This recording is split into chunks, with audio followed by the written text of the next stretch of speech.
दशम स्कंद गोपलीला षट्त्रिंश अध्याय श्री शुकवाच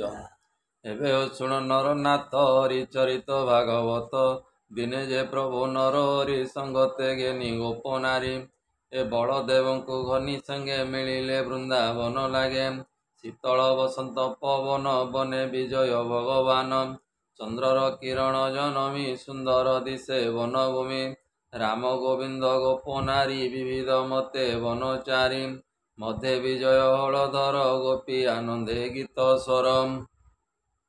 ए कृष्ण करंती गीत नाद हरिले कामिनी विषादम ए कुंद मंदार गंध सार शीतल वही समीरम गोविंद गीत शुणी कर्णे मूर्छित होई पशुगणे ए पुलक हंती वृक्षपंथी स्वर्गे देवता कले स्तुति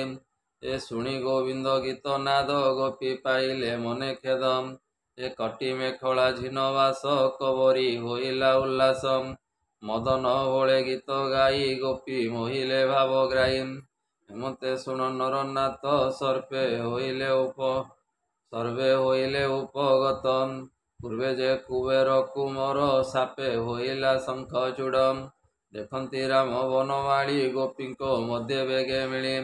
उत्तर दिगे फुफु करी देखी पलांती ब्रज नारी चालती राम कृष्ण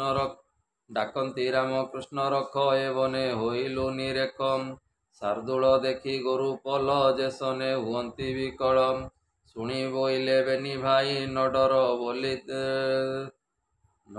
बोली तांकु कही शुणी बोइले बेनी भाई नडर बोली डाक देई ए करे उपाड़िबेनी शाल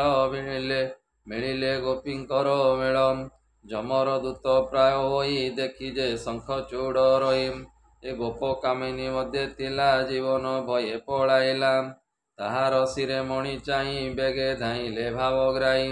पछे रहिले हलधारी गोप युवती को आवरी पथे गोड़ाती नारायण सर्प होइला बल क्षीण मुष्टि प्रहारी सर्प शिरे मणि घेनिले कृष्ण करे हे गोविंद मुष्टि शिरे लागी सर्प होइला मुख्य लागी ए गोविंद मणि घेनी करे मिलिले राम कछा मुरे रामर हस्ते मणि देई प्रणाम कले भावग्राही श्रीराम कृष्ण पादगते नमई दास जगन्नाथे इति श्रीमद्भागवते महापुराणे परमहंस्यां सहितां 82 दशम स्कंदे शंखचूड़मोक्षणे नाम षट्त्रिंशोऽध्यायः। बोलानंदे एक बार हरि हरि बोल।